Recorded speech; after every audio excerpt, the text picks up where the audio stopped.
If you can attach an emotion to a concept, you can radically change behavior. And that is a mind-blowing level of responsibility to give to a couple of companies with kind of immature, young, socially immature founders mixed with billionaires who are funding them for investment reasons, both of which want mind-blowing scale and rapid acquisition of their technologies for the masses, which means they're biased towards doing whatever makes people react most.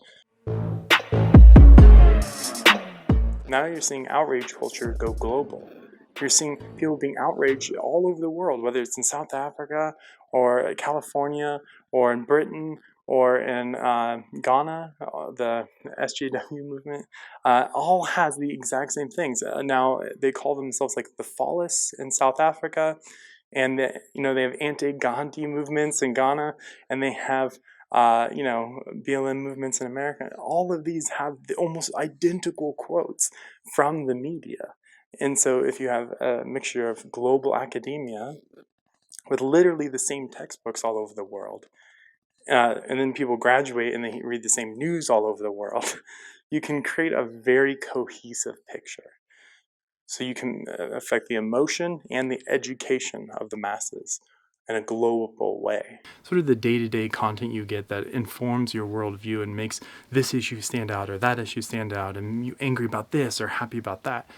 Emotional reactivity. So like you have the emotional layer and you have the intellectual layer. And if you can affect academia and media, you can pretty much form a narrative that would affect most people who don't have the time to research or form their own views, which is the average person in the world today. Most people do not have the time to look up their own view on political issues. They have to trust a source, whether it's social media, which is for most people today, or whether it's from a formal news source, which all have like the same 5 narratives because they all have the same funders. So you can see the funders here. So if you want independent media, you probably shouldn't go to the same 2 or 3 families or the same one family on the other side, who, by the way, often have the majority of their shares owned by foreigners, who have foreign interests in American or international politics. So the thing about that is, like, you want to look at as many news sources as possible to reduce your emotional reactivity to events. But you want to have more of a third party or independent perspective, your own perspective on events, and you should develop that by looking at as many sources as you can, whether they're legitimate or not. There's some truth in everything, and you can kind of learn to pick out, sort of use a moderate approach and try to figure out what's going on. Some things will stand out. Some things are actually crazy, and it fully legitimately can get angry about that.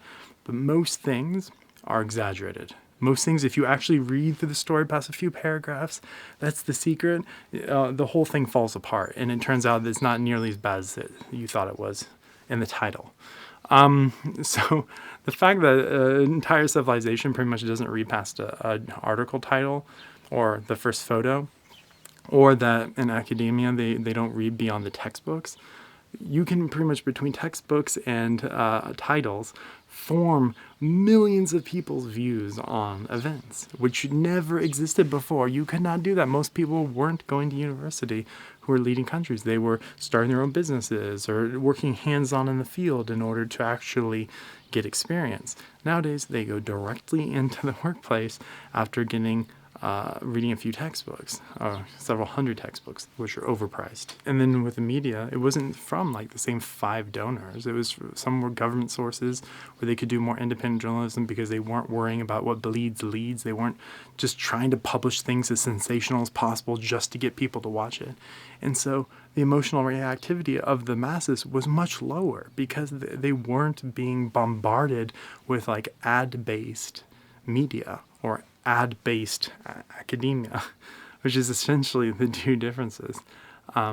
If you look at the commercialization of academia and the commercialization of the media, they both have the same thing. They tend towards more extremes because what bleeds the leads in both academia, where you have to publish or die, or in the media, where you have to publish or die.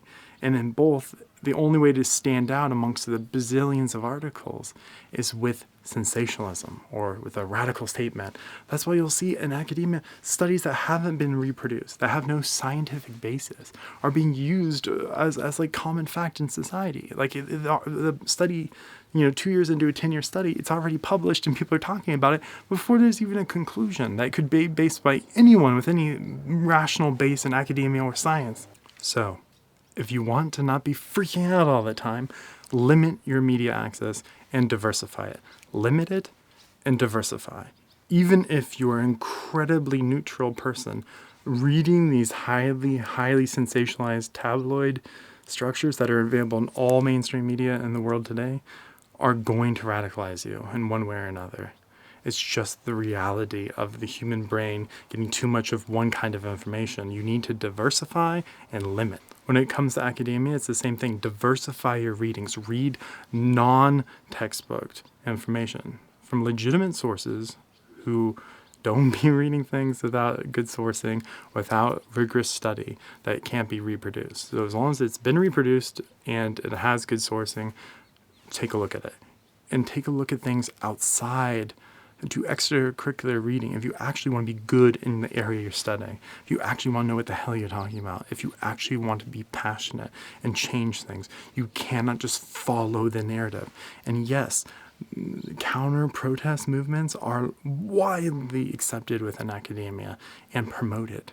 So you have to realize, am I rebelling in the exact same way everyone in 100 countries is rebelling who's in my age group? Then you're probably not doing it for legitimate reasons. You're probably doing it because it's encouraged. You're probably doing it because that's the perspective that people want you to have. And there's nothing wrong with that. There are legitimate causes behind these ideas, right? But the data, if it goes off, you must follow it. You must follow the truth. You must follow facts and not narratives or political ideologies. They always will lead you astray. They will always have inherent flaws in them. The only thing that really separates the major political ideologies is where they have a flaw. Like socialism refuses to accept the limitations of government and of society without incentives. And that's why it's called socialism. If they recognize those two things, they would no longer be socialist. Capitalists refuse to recognize that the market doesn't always meet society's needs, especially for the most needy elements. That's why they're called capitalists. Like, the whole structure is built around an inability to accept an obvious flaw. That is why they have the names they do. The name comes from an individual being unable to accept they're wrong. And then they get a name. The people who keep adapting, the people who follow the facts, there's no name for those people. They're just humans. They're just ordinary people. They're smart, intellectual, often the best of the best experts. They follow facts. They don't have an ideology. They follow the truth. They're usually scientists or people who are lifelong devoted to a cause, and they're known by their name. They're not known by a label. Because people known by labels are people who are not good at adapting. If you're conservative, that means that at some point you refuse to accept certain values that are about adapting to the changing times, towards automation, and how that fundamentally changes society because there's no longer so many people working, a lot of unemployed people permanently. How is that going to affect conservative values? It's massive, and there's nobody addressing that on a global scale, even though automation is being implemented across the world. It's fundamentally changing our economies, and yet they call themselves conservative. And they're completely unprepared to be blindsided by the fact of the foundational value of work ethic and being identified by your occupation and your contribution to the society thereof. The whole society breaks down. You need to keep those people busy, and you need to keep them feeling meaningful impact. How do you do that? With causes and charities. There's enough problems in the world today that computers and automation will never be good at solving because humans are good at solving social problems, not computers. And there's 1,000 problems for every person. Every person, there's one meaningful, important social problem that they can help solve. Whether it's environmental, whether it's about, fixing up the roads in your area and all the roads are crap, or whether it's about fundamentally changing how ironworking is done, and that ironworking is all focused on the wrong area and it needs to move over towards base metals or, whatever. The idea is this, like there's a problem for every person. There's a meaningful task everyone can do to help society. But that is not a conservative value. That's a fundamental shift, right? It's still based on being necessary as the focus of the individual and working hard, but it's away from profit. Now, on the liberal side of things, they don't accept that. There are certain times when you're progressing or innovating where you're actually going in a regressive direction. You're actually going backwards, and that's actually sabotaging society. You're growing too quickly, expanding too quickly, spending money too quickly, and you run out, and then you crash. These different values come from the inability of intellectuals in their area to accept fault. If they did, they would no longer be a liberal. They'd no longer be a conservative. They'd just be a scientist following the data. To be a healthy citizen today, it's not just about a healthy diet, it's also about a healthy intellectual diet, about the data you consume through social media or the media, through academia, both of which you have to control the diet. You have to control how much you consume of it and the quality of it on both.